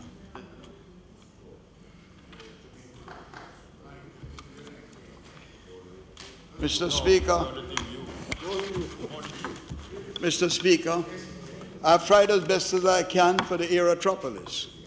I've tried as best to show that the growth pattern can be and the opportunities that relate to our young people in terms of inspiring them. Because when I say inspiring them, I want them to remember the first person to fly a single engine around the world was a Jamaican. His name escapes me right now. That when I show Vernon Field, it preceded the United Nations. For the United Nations was not yet formed because the powers that be that defeated Germany before they came up with the Marshall Plan was planning for Vernon Field to be the main area to distribute to the rest of the world. Because the whole space and what you saw is 6,000 acres surrounding those runways that we have failed agricultural crops. We have failed areas of development. That has been lying fallow too long. I point that out because Maypen was built grew because of Vernon Field. It grew because of Vernon Field when they moved the capital from Chapelton and brought it to Maypen. Where I'm building the Herb McKinley Stadium used to be a 9-hole golf course. That 9-hole golf course couldn't take anyone who didn't look like me to play golf, where you can pick up the balls. The issue, Mr. Speaker, that I've sought to address in all my political life. So, colleague, you're telling me now that reparation is also on the cards. So we shouldn't be telling poor people we don't know where to get the money to help them, because Britain owes us that money. They exploited the labor. Well, you're going to get it by taking what I've prepared from one lawyer, take it to a British lawyer, and you don't live far from some of those areas when you travel. Having any British lawyer lay and bring the Queen to her own court.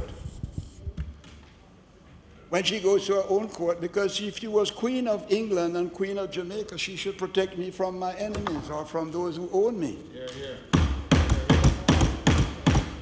And it is allowed in terms of it, and I would love to see how anyone is going to judge that this exploitation doesn't exist. I'll pass that to my colleague minister. I have identified and we have covered the presentation I'm waiting on the meeting to take place with the Attorney General and the Minister of Foreign Trade, because I reserve the right to take it myself if we don't act. And if we are turned down at the British court by the British Queen's Court, there is, of course, the International Court of Justice, which is why I fought so long and assiduously to have Parliament approve that, because that's what gives the right of any citizen to act in the interest of what is an issue that must be addressed. And the case is there, dehumanization. The Windrush proves is that right now, in terms of it overall. So, if my colleagues will permit me to utilize the last few minutes, in my discussion with Vice Minister Wang from China, I sought assistance with encouraging how I offered assistance, that we would encourage Chinese firms to locate operations to JGIP rather than going to Panama or somewhere else. Yeah. Encourage Chinese firms to joint venture with Jamaican companies. Work most hard and quickly and assiduously on technology transfer through institutional training in Jamaica and China. There's nothing I don't do that doesn't have some antecedents in terms of it, because in all my visits to China, I always thought, if every time you come you're asking for something, it must be offensive. That is why in one visit I offered scholarships to the CMU, to the Chinese students who are now coming here to learn that we are not mendicants. We must work jointly in growth. Well, I'm not saying it doesn't. All I'm saying is that you get what you negotiate for. So technology transfer through institutional training in China is very important. Strengthening Jamaica training institutions for capacity building through financial and technical support.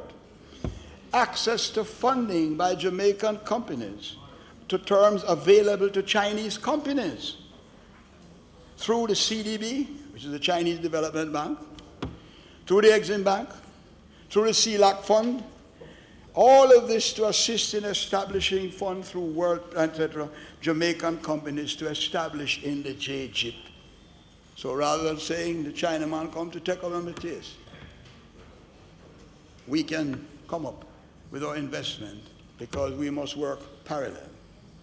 As they grow, we must grow. Assist local firms to build capacity in areas of production, marketing, management, and technical competencies. Improve market access for Jamaica exporters to China.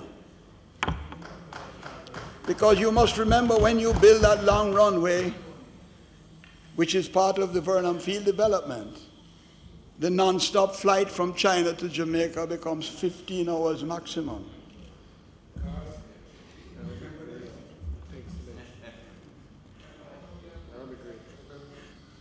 And I would add that I have been working out what will happen with India, who is the largest traveling country in the world as I speak. I remind everyone that everyone who lives in Japan, Malaysia, Middle East, Far East, cannot come to us by a non-stop flight. It takes them 2 days bypassing where they don't need a visa. And they can only get a visa through Europe or through the United States. Therefore, no matter how rich you are, Japan, Malaysia, India, Africa, you are restricted in your movement and the impulse of moving and travel. So, I'm doing my best, Mr. Speaker, to seek to ensure that this is not just talk. So as we move towards establishing Jamaica the first industrial park, the first aerotropolis, and as we visit the policy for establishing major exceptional projects as strategic investments, the protocol for which we have already been mobilized, but we will have to get that done.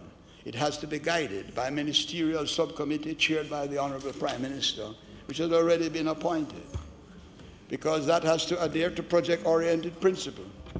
That is why we ended up at the office of the Prime Minister too, because it can only emanate from the kind of dignity and strength and the kind of leadership being shown by our present Prime Minister today. So as we move to build the 2 million ton aluminum refinery plant, upgrade Alpart refinery for future capacity under the mining structure, build a new 80,000 ton aluminum foil composite processing factory, focusing on aluminum and steel industrial chain, JISC has approached several aluminum deep processing and hardware and craft enterprises. They have contacted multiple leading firms producing a small household appliances, energy-saving lamps, machinery assembly, who express strong interests in getting involved in the area. And the opposition spokesman on finance is here. And capital for JGIP developers. Capital from JGIP developer, JISC and other strategic partners. Revenue is from providing services to other residents in GIP rolling into the progressive development of the JGIP. Policy fund. Loans from regional development banks, as I said, just as China Development Bank, Jamaica Development Bank, Inter-American Development Bank. Special funds from China Gansu Province, China Latin America Development Fund, etc. Loans from commercial banks. Financial support from international and financial organizations such as the World Bank and the IMF.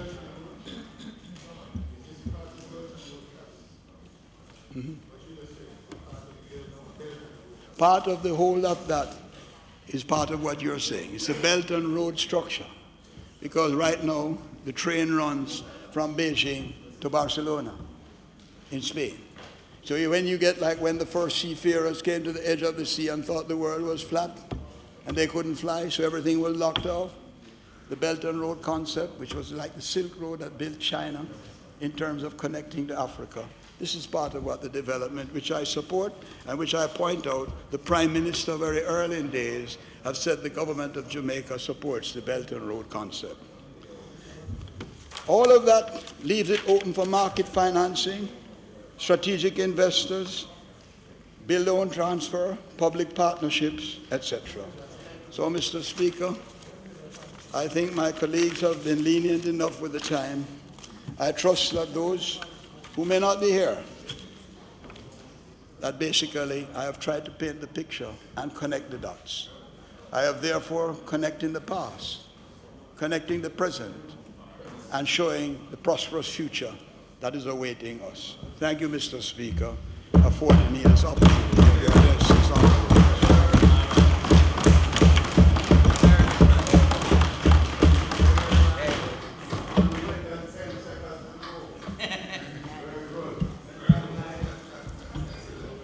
House Leader. Mr. Speaker, our next presentation will be by the opposition spokesman on foreign affairs. And you're not in foreign. You were, but you are now housing and, oh, all right. Housing, opposition spokesman on housing, Mr. Speaker.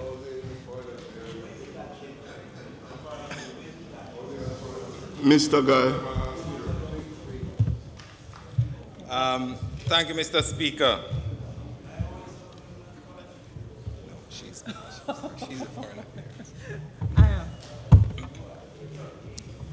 Mr. Speaker, as I rise to give my first presentation as shadow spokesman on housing, I want to thank the Almighty for giving me strength day by day, for keeping my family, my wife Nadine, my children, Kimberly, who is here, and Maurice, and myself safe. For their love, support, and forbearance. Thanks, offering. For the many friends who are constantly there for me, supporting and encouraging me. For my colleagues and fellow parliamentarians who make this business of political representation their contribution to nation building. For my housing task force, for my support staff who work behind the scene. For my constituency staff, my driver, my supporters, councillors, and caretakers. and for my people in the constituency of Central St. Mary, including the member from Western, who have kept me, not yet, but who have kept me in this house, for 4 terms. And for you, Mr. Speaker, and the Speaker, for your superintendence of this house, not agreeable at all times, but at all times allowing, whether by advertence or inadvertence, for some element of lightness to permeate the House. Mr. Speaker, I want to thank the Leader of the Opposition and President of the People's National Party, Dr. Peter Phillips, for the confidence he has reposed in me in assigning me to this shadow position. Mr. Speaker, the right to housing is recognized in a number of international human rights instruments. Article 25 of the Universal Declaration of Human Rights recognizes the right to housing as part of the right to an adequate standard of living.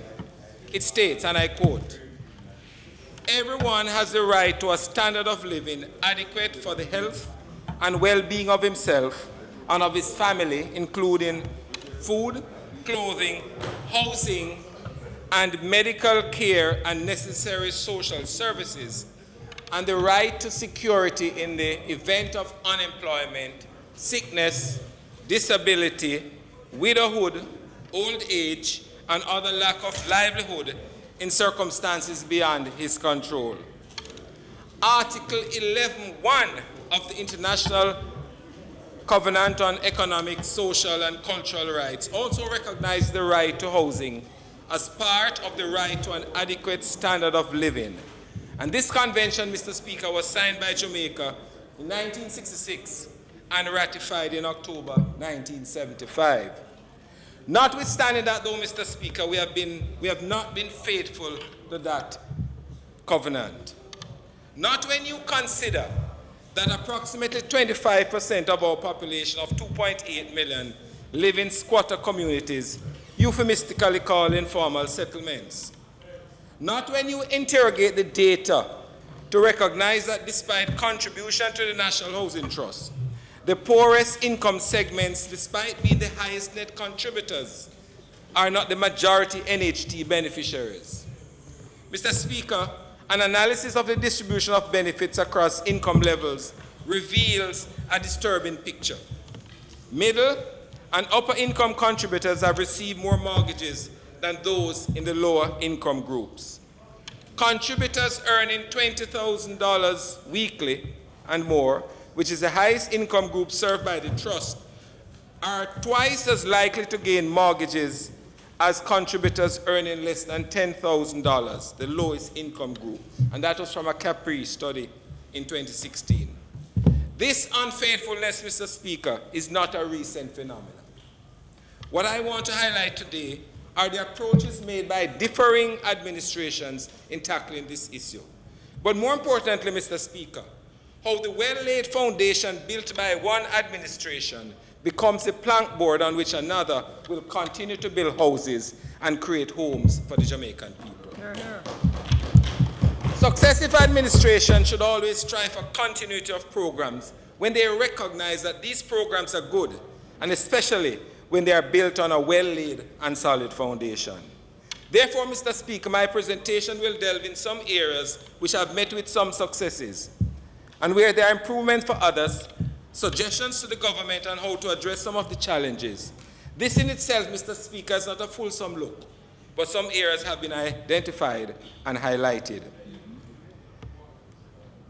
Mr. Speaker, any government's response to addressing shelter needs must be informed by policy and policy directions in achieving the goals that it wishes. These policies inform strategies and expected outcomes in achieving the desired results. Having said that, Mr. Speaker, the need for a national housing policy is vital.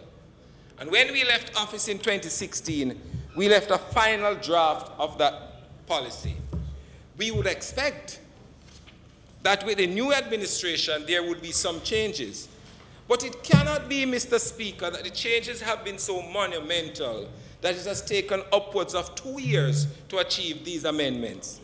The then minister without portfolio with responsibility for housing, in a sectoral presentation in 2016, committed to this very House to have this national housing policy in a short period of time. To date, 2 years down the road, Mr. Speaker, this policy has not been laid. The opposition is now requiring that this policy be made public so all can have a look at it. And Prime Minister, over to you. Mr. Speaker, my colleague, the member from Western St. Andrew, in his presentation, made reference to the National Housing Trust, for which he has shadow responsibilities. He commended the government for having the review of the NHT done and the report provided. I must add, Mr. Speaker, that it is indeed a comprehensive report. And among the many agreeable recommendations, one which accords favor with the opposition is a recommendation which proposes that a portion of the NHT unclaimed contribution be put towards addressing the issue of upgrading of squatter settlements. This, Mr. Speaker, is the very same point made by the leader of the opposition in his budget presentation as one of the recommendations coming from the PNP's National Land Ownership Commission. This phenomenon of squatting is quite a serious one worthy of a committed and unified approach to correct as well as to contain. And it has to involve all of Jamaica. In fact, Mr. Speaker, addressing this problem will redound to a sense of security and will enhance the social fabric of this country, resulting in a win-win for all. The Prime Minister, in his budget presentation in March this year, trumpeted that he was the builder. But to be the builder, Mr. Speaker, it has to be on the acknowledgement that someone had laid that foundation. Yes, Mr. Speaker, when we were government, during the time, the NHT did not build as many houses as we would have desired during the period 2012 to 2016. But what is important to note is that this was recognized and corrective efforts were initiated to accelerate the provision of housing solutions by the Trust. The NHT then reported that one of the challenges it was experiencing and which retarded speed of development was the long delays in the procurement of services in the allied building profession, that is engineers, quantity surveyors, etc. That being recognized, Cabinet in 2015 approved a framework agreement for the NHT, which would allow the entity to have a ready pool of professionals to contract its services to. All this in an effort to fast-track housing developments across the country. One ought not to forget, Mr. Speaker, an advertisement from the Trust in the daily newspaper in 2015, and I draw your attention to it, which invited persons to contact the NHT about 42 developments across the island, in all parishes with the exception of 3, to get in touch with the NHT so they could become homeowners.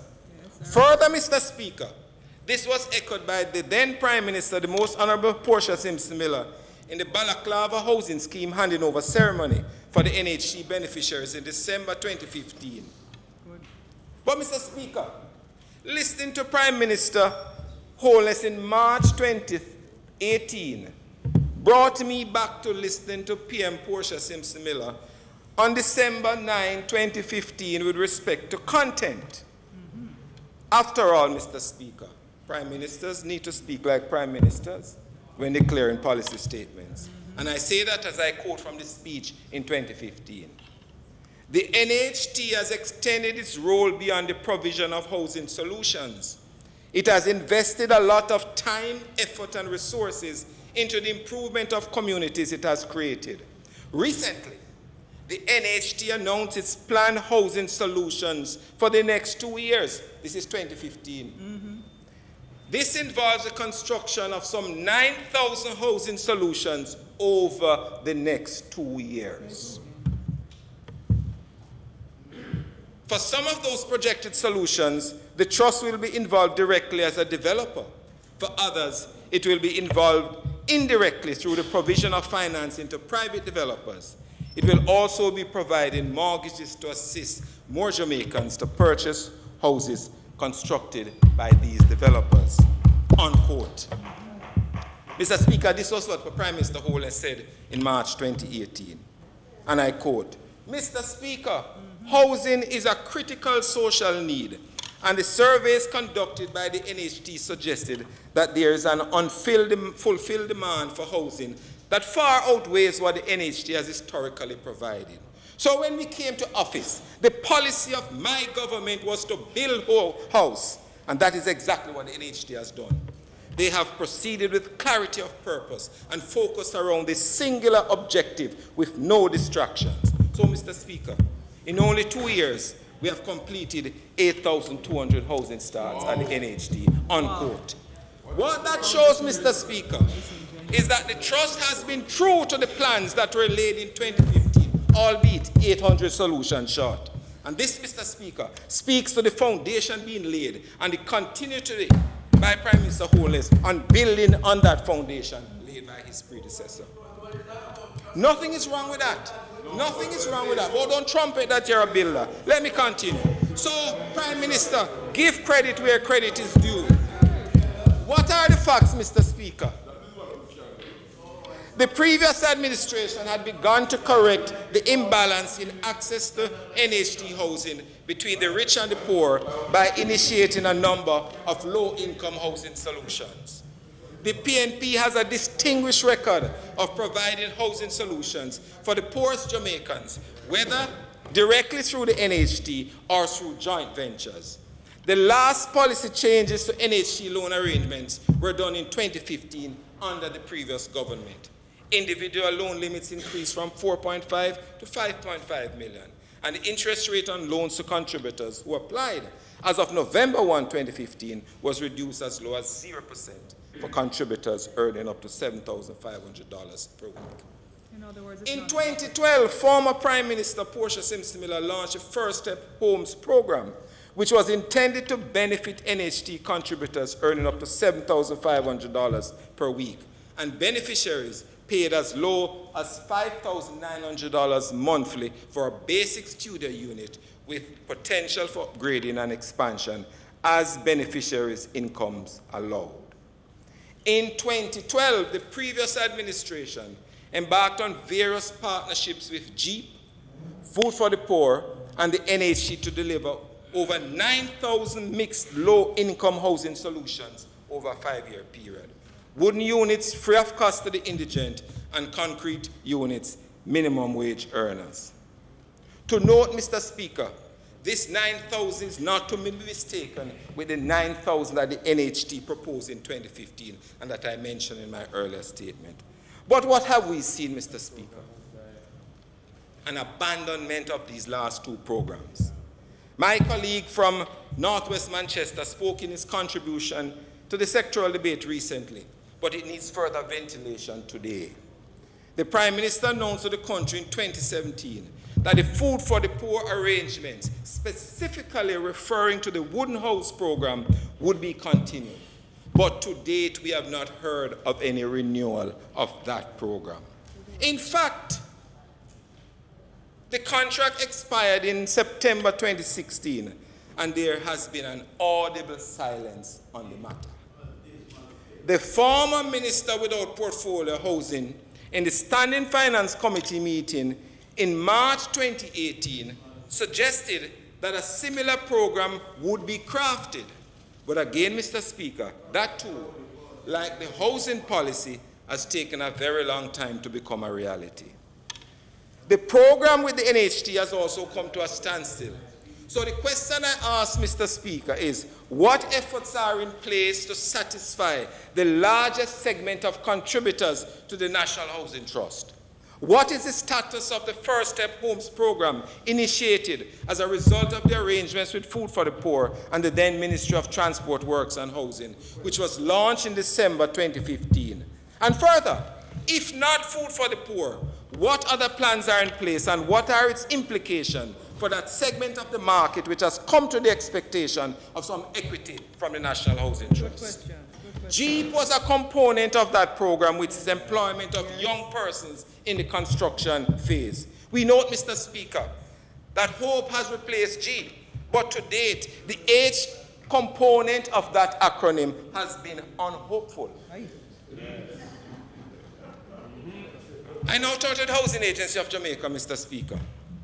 It is our view that there is a place for the HAJ in the construction of houses in Jamaica. We agree with the government in that respect, and we further endorse the Prime Minister's newfound realization that the HAJ, and I quote, use profits earned to regularize informal communities by expanding its capability to provide affordable housing through innovative housing solution design and effective project execution, unquote. Whilst we recognize, and let's put it straight up, that there were some management challenges in that entity during the latter part of the previous administration, and what was responsible for the losses, it cannot be denied that what has resulted in profits of $183 million for the HAJ in the first year of this new administration, and over $800 million profit projected for year 2, is the sale of units built and never yet completed and consequently sold under the last administration. I speak to houses and lots at Bel-Air Phase 3 in St. Anne, the hills of Boscobel in St. Mary, Whitehall in Westmoreland, and Loana in St. Elizabeth. The fact that there are new announced projects with which the HAJ will be involved is welcomed, as again, we are of the view on this side that this entity has a role in the development of housing in the country. Mr. Speaker, the Prime Minister announced in his budget debate in March 2018 plans by the administration utilizing $2 billion of NHT funds over the next 3 years to register and title 20,000 parcels of land. This is a commendable and encouraging proposal shared by the party. But one cannot also wonder whether this, coming on the heels of the National Land Titling Program launched in August 2015 by the then Portia Simpson Miller Prime Minister in Seaview Gardens, isn't also a continuity of another good program. This program pulled all ministries, departments, and agencies involved in land titling and the holding of titles together in a concerted effort to make 45,000 titles initially available to the Jamaican people. There, she stated, and I quote, "This gives a clear indication that this government means business when we say we are building an ownership society in Jamaica," unquote. And the similarity was followed by Prime Minister Holness's comment in March of this year, referring to the NHT funded program. He stated, and I quote, "We must now seek to give identity, formal, unique, and justifiable ownership to property," unquote. This, Mr. Speaker, is another case of continuity built on the well-laid foundation.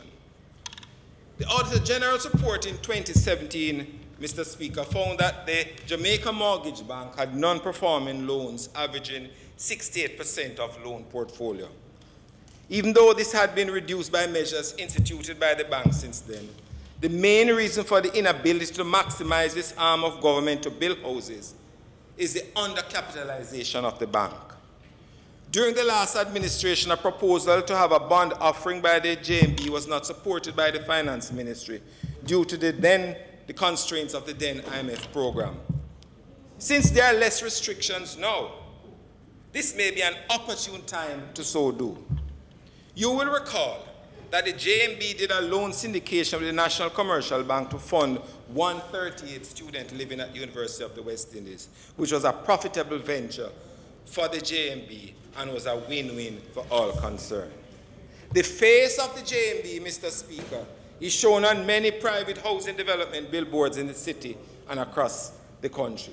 Can you imagine the potential for additional housing developments were they able to provide more financing to private developers?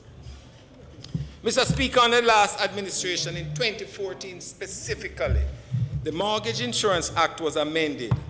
This was aimed at making mortgages more accessible for persons seeking to acquire a home. The Act allowed for the increase from 90 to 97% of the appraised value of the property on which mortgage indemnity insurance was granted, and to vary the percentage of the appraised value by way of ministerial order. And I want to thank the former Minister of Justice who championed this particular piece of legislation. What this act did, the amendment significantly reduced down payment prices for potential homeowners. Under the new legislation, a prospective purchaser would now be required to find 3% of the price of the house as down payment, plus an estimated 2% closing cost for an overall equity input of 5%, exclusive of the relevant duties. And this was significantly lower than the down payment requirements of 10 to 15% plus closing costs of 2% that was required before. And that was not practical for most Jamaicans. And this, Mr. Speaker, was an important step towards lowering the upfront costs associated with home ownership in Jamaica and enhance the opportunity for many ordinary Jamaicans, especially young professionals, to acquire their dream homes. Mr. Speaker, while this important piece of legislation has been in force since 2014, there does not seem to be much uptake by the mortgage institutions, and creative ways have to be found to encourage them so that people can access mortgages at an earlier time in their lives. We still, however, find that the mortgage market in Jamaica continues to be very small, at 5%, compared to other countries, the US 65, UK 80, etc. Mr. Speaker, ways must be found to identify and eliminate the barriers restricting access to mortgages in Jamaica, and the NHT has a critical role to play in this regard.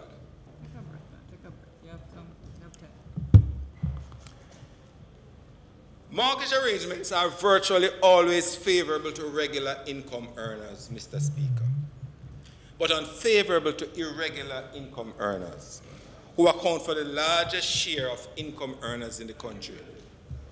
Better mortgage arrangements for irregular income earners are needed. I note that this area was mentioned in the NHT Strategic Mandate Review Commission report, and this is to be commended. Mr. Speaker, as part of its 10-point plan, the JLP had promised to introduce intergenerational mortgages. These are mortgages that span 50 to 60 years, allowing an offspring to join with his parent in accessing a benefit from the NHT, and for beneficiaries to pay a mortgage over a longer period.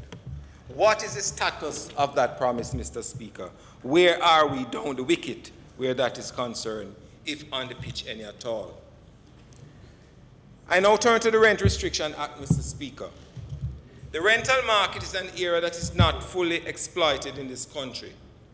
In other Latin American Caribbean economies, the rental market comprises a significant part of housing accommodation, ranging from 20 to 40% in some. Whereas it is desirable that many persons would want to own their homes or houses, there will always be a market for the rental component. Private entities need to become more involved in this area, but one of the hindrances they cite is the skewed provisions of the Rent Restriction Act in its bias towards tenants. We recognize that things and times have changed when these provisions were necessary. This was recognized from the last administration, and the process of amending the Rent Restriction Act commenced. This act was last amended in 1983, and part of what now needs to happen is the removal of some of the provisions which overly protect the tenant and stacks up against the landlord, as well as some other provisions. Mr. Speaker, I would like to know what is the status of this review, and when will this House get the bill to amend the Rent Restriction Act?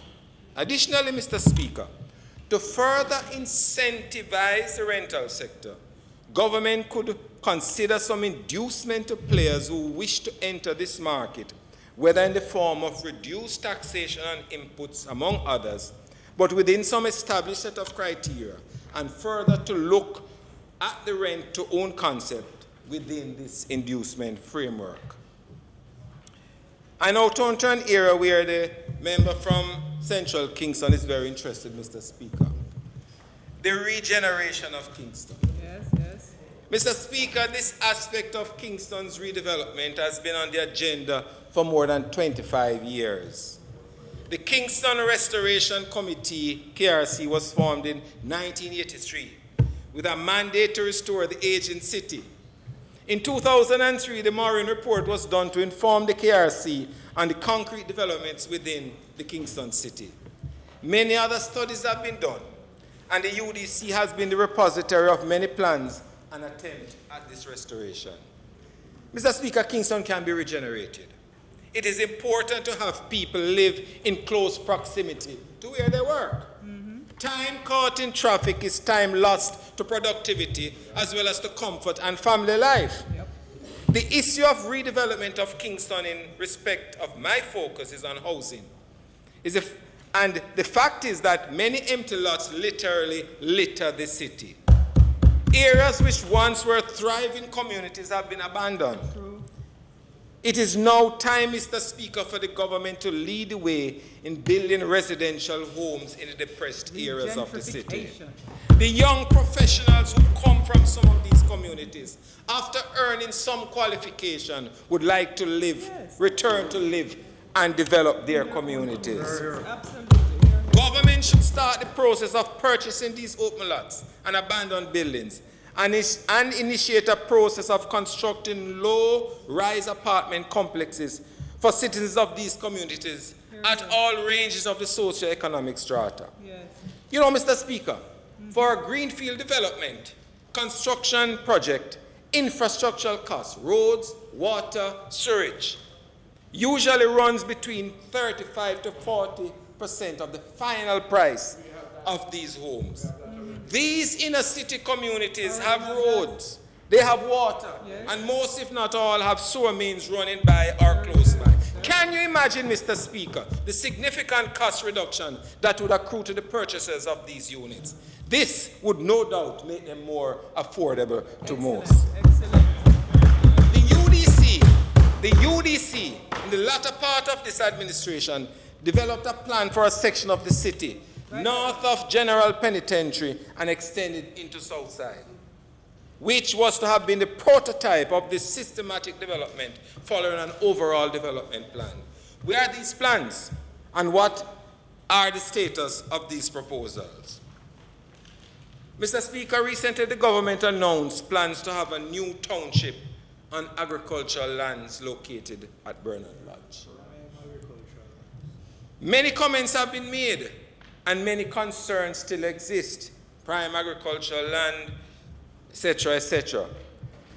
But there are plans to construct 17,000 houses in this development, Mr. Speaker.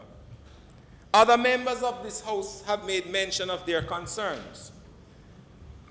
But my main one today is spawned by a letter to the Gleaner of April 22, 2018 entitled, and I quote, "Water reality may drown Bernard Lodge City Plan," unquote, by Basil Fernandez. Very wise man. In his letter, Mr. Speaker, he indicated that there is insufficient water to support this level of development, and that some current wells in operation supplying citizens in Portmore run the risk of becoming dry if this level of development were to be done, covering the catchment areas supplying those that aquifer. Having attended a meeting at Jamaica House, we have been promised a reply from the technocrats about this water availability. To date, Mr. Speaker, apart from an indication that wells will be drilled west of Spanish Town, nothing further has been said about this project and its water supply. We await these discussions so that the entire country can fully appreciate, as well as rest confident, that we are not building a city which will create a desert around it due to insufficient water.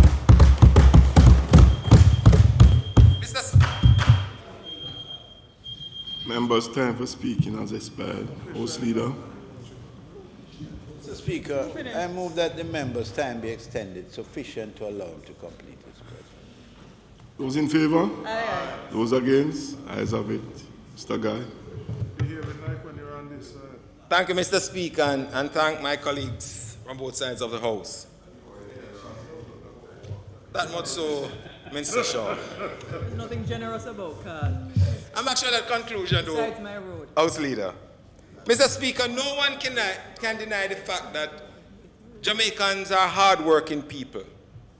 Nowhere is this more evident than in the attention that the majority of citizens pay to their houses and the conversion of that to their homes. In Jamaica, many palatial homes have very humble beginnings.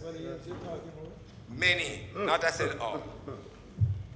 Whilst we task our institutions to build houses, the state has a significant role to play. Foundations have been laid, and continuity has to be the order of the day if we are to guard against losses, setbacks, and delays. We laid that foundation in the last administration. We laid the foundation in plans left behind at the National Housing Trust for 9,000 housing solutions over 2 years. We laid the foundation for the review of the Rent Restriction Act. We laid the foundation for the Jamaica Mortgage Bank to provide financing for the private developers. We demand that the government continue this and expand the source of funding. We amended the Mortgage Insurance Act, and we urge the government to seek to expand the uptake by the mortgage market so that more Jamaicans can access their homes at an earlier time. We left plans in place at the UDC for the regeneration of Kingston. Let us act on it and involve our local professionals in its implementation. We left a good partnership with Food for the Poor to build houses for low-income earners. We now call on the government to lay bare to the country its plan to continue providing houses for these low-income earners. We demand, on behalf of this country, to know what the arrangements are for proper water provisions for a new city at Bernard Lodge, and what are the particulars as to whom land will be divested to for this development. Finally, Mr. Speaker, let us be faithful to the Article 11.1 of the National Convent on Social, Economic, and Cultural Rights, which recognizes the right to housing as part of the right to an adequate standard of living. Let us therefore partner in the provision of houses for all of us and for all of us to become builders. I want to thank you, Mr. Speaker.